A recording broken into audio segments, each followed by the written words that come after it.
She was standing outside a corner store, tearing a sandwich in half.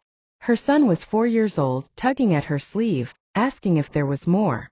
She smiled and said yes, even though there wasn't. Across the street, a woman worth $500 million watched from the back seat of a black SUV. She didn't know why she was watching. She didn't know why she cared. But 3 days later, that mother's life would change forever. And 6 weeks after that, both women would learn a truth that would shatter everything they thought they knew about family, loss, and the lies we tell ourselves to survive. Elaine Weiland was 58 years old when she saw Janelle Cruz for the first time. Elaine was a tech investor, a widow, a philanthropist who rarely appeared in public and never gave interviews unless absolutely necessary. She had built her fortune quietly, methodically, investing in biomedical startups and AI-driven healthcare companies that made her very rich and very private. She lived in a gated estate in Westchester County, drove herself in a black Range Rover with tinted windows, and avoided cameras like they carried a disease. Most people didn't know her name. Those who did knew better than to ask questions. Elaine had one son, Marcus, who was 16 and attended a private school in Manhattan. She had one daughter, too, once. Her name was Claire. She died when she was 19, from complications during an emergency surgery that should have been routine. That was in 2007. Elaine never fully recovered. She threw herself into work, into charity, into anything that kept her from thinking about the daughter she'd lost and the grandchild she'd never know. Because Claire had been pregnant when she died. 17 weeks. The baby didn't survive either. Or at least, that's what Elaine had been told. Janelle Cruz was 29 years old, a single mother living in a studio apartment in the Bronx with her 4-year-old son, Caleb. She worked 2 jobs, one as a cashier at a grocery store and another cleaning offices at night.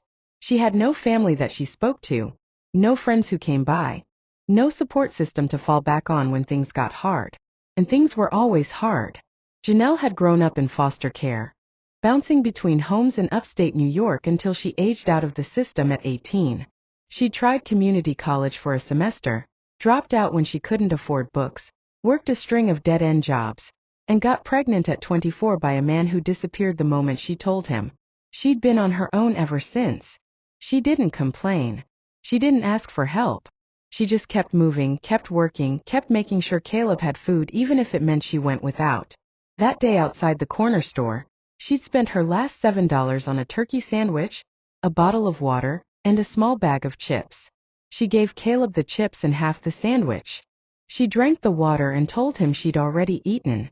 He believed her because he was 4 and because his mom always made sure he was okay. Across the street, Elaine watched the whole thing. She didn't know why she'd stopped. She'd been driving home from a foundation meeting, stuck in traffic, staring out the window to pass the time. And then she saw Janelle. Something about the way she moved, the way she smiled at her son even though her hands were shaking, the way she gave him everything and kept nothing. Elaine couldn't look away. Before we go deeper, let us know in the comments where you're watching from. We'd love to hear from you. And if you're new here, click on the subscribe button so you never miss any of our upcoming videos. 3 days later, Janelle received a certified letter at her apartment. Inside was a cashier's check for $100,000. No name, no return address, just a note typed on plain white paper that said, "For you and your son. You deserve more than you've been given." Janelle stared at the check for 20 minutes, convinced it was a mistake or a scam. She called the bank. They confirmed it was real. She asked who sent it. They said the account was anonymous, routed through a trust, untraceable. Janelle didn't cash it right away. She was terrified. She thought maybe it was a test or a trap or something illegal that would come back to destroy her. But Caleb needed new shoes. The rent was late. Her car had broken down 2 weeks earlier and she'd been taking the bus to both jobs. So she cashed the check. And 2 days after that, things got stranger. A moving company showed up at her door with boxes, furniture, and a lease agreement for a 2-bedroom apartment in a better neighborhood.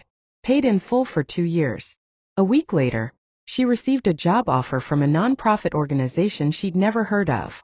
The position was administrative, full-time, benefits included, salary 3 times what she was making. The offer letter said she'd been personally recommended by a board member. Didn't say which one. Janelle accepted the job. She moved into the apartment. She enrolled Caleb in a preschool program she could never have afforded before. For the first time in her adult life she wasn't drowning. But she also wasn't sleeping. Because someone was watching her. She didn't know how she knew, but she knew. There were flowers delivered to her apartment with no card. Groceries left outside her door when she hadn't ordered any. A woman in a long coat standing across the street one evening, staring up at her window. When Janelle went downstairs to confront her, the woman was gone. Janelle started asking questions. She asked her new boss who had recommended her. The answer was vague. She asked the landlord who paid her lease. The answer was a law firm. She tried to trace the cashier's check. Dead end. And then, for weeks after her life had been turned upside down, she received another letter. This one was handwritten. It said, "I know who you are. And I think you should know who I am. Meet me at the address below. Come alone. Bring nothing. I promise you're safe." The address was a law office in Midtown Manhattan. Janelle almost didn't go. But something in the handwriting, something in the careful slant of the letters, felt familiar in a way she couldn't explain. So she went. The law office was on the 32nd floor of a glass tower overlooking Central Park. The receptionist was expecting her. She was led into a private conference room with floor-to-ceiling windows and a long mahogany table. And sitting at the far end of that table, hands folded, eyes red like she'd been crying, was Elaine Wyland. Janelle didn't recognize her. She'd never seen her before, never heard her name. But Elaine recognized Janelle. She'd known her face from the moment she saw her outside that corner store. As Janelle looked exactly like Claire. Same eyes, same mouth, same way of holding her shoulders like she was carrying the weight of the world. Elaine stood up slowly and said, "I don't know how to say this, so I'm just going to say it. I think you're my granddaughter." Janelle sat down. Her legs gave out. She didn't speak for a full minute. Then she said, "That's not possible. I don't have family. I never did." Elaine opened a folder on the table.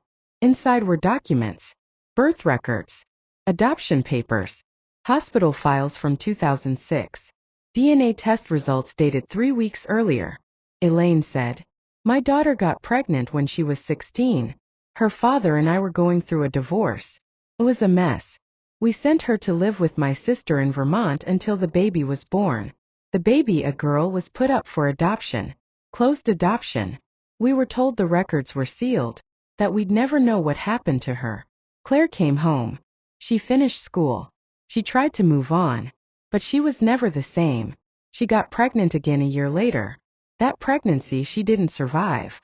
And I was told the baby didn't either. But I was lied to." Janelle's hands were shaking. She said, "Why are you telling me this?" Elaine slid a photograph across the table. It was old, faded, taken in a hospital room. A teenage girl holding a newborn baby. The girl's face was soft, exhausted, heartbroken. The baby's eyes were closed. On the back of the photo, in blue ink, someone had written, "Claire and baby girl, April 2006. Janelle stared at the photo. Her birthday was April 9, 2006. Elaine said, "I've been looking for you for 12 years. I hired investigators, spent millions, tracked down every girl born in Vermont that month. I found 14 possibles. You were number 9. But the records had been changed. Your name, your birthplace, everything. Someone went to a lot of trouble to make sure you disappeared." Janelle's voice cracked. "Why?" Elaine's eyes filled with tears. "Because my ex-husband didn't want anyone to know. He was running for office. A teenage pregnancy and adoption, it would have ruined him. So he paid people. Lawyers, doctors, clerks. He buried you. And when Claire died, he told me the baby had died too. I believed him. Until 3 weeks ago when I saw you standing outside that store and I knew. I knew you were hers." Janelle wanted to leave. She wanted to run. But she couldn't move. Because deep down, in a place she'd never let herself look, she'd always felt like something was missing. Like there was a piece of her story that had been ripped out before she was old enough to remember. She said, "Did you have me followed?" Elaine nodded. "I'm sorry. I had to be sure. I had your DNA tested from a coffee cup you threw away. It matched mine. 99.7% probability. You're my granddaughter, Janelle. You're Claire's daughter." And I've been searching for you since the day I realized you were still alive. Janelle put her head in her hands. I don't know what to do with this. Elaine reached across the table but didn't touch her. You don't have to do anything. I'm not asking you to call me family. I'm not asking you to forgive me for not finding you sooner. I just wanted you to know. You were loved. You were wanted. And you were lied to. They sat in silence for a long time. Outside, the city hummed below them, oblivious. Finally, Janelle asked, Does anyone else know? Elaine said, No. And I won't tell anyone unless you want me to. Janelle stood up. I need time. Elaine nodded. Take all the time you need. For 3 weeks, Janelle didn't contact Elaine. She went to work, picked up Caleb from preschool, cooked dinner, read him bedtime stories. But at night, alone, she stared at the photograph Elaine had given her. The girl in the picture looked so young, so scared. And the baby, that tiny baby wrapped in a hospital blanket, that was her. She'd been born into a family that didn't want the world to know she existed. She'd been erased before she even had a chance. Janelle started asking herself questions she'd never asked before. Why had she always felt like she didn't belong? Why had she never been able to remember anything before age 3? Why did certain smells, lavender and vanilla, make her feel safe in a way she couldn't explain? She started researching Claire Weiland. There wasn't much online. A few photos from high school, an obituary from 2007 that mentioned her parents and her younger brother but no children. But Janelle found a video. It was from a charity event in 2005, before Claire got pregnant.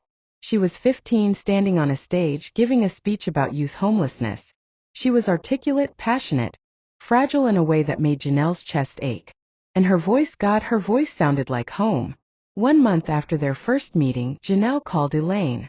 She said, I want to meet again. But I want to bring Caleb. Elaine's voice broke. I'd like that very much. They met at a park in Westchester, neutral ground, no lawyers, no documents. Just 2 women and a little boy who didn't understand why his mom was crying. Elaine brought a box. Inside were things that had belonged to Claire. A journal. A bracelet. A stuffed rabbit that Claire had slept with until she was 12. Elaine handed the rabbit to Caleb. This was your grandmother's. I think she'd want you to have it. Caleb hugged it tight. Janelle wiped her eyes. Thank you. Elaine sat down on a bench, and Janelle sat beside her. They didn't talk much.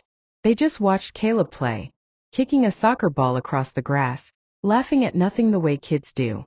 And for the first time in a long time, both women felt something they'd almost forgotten.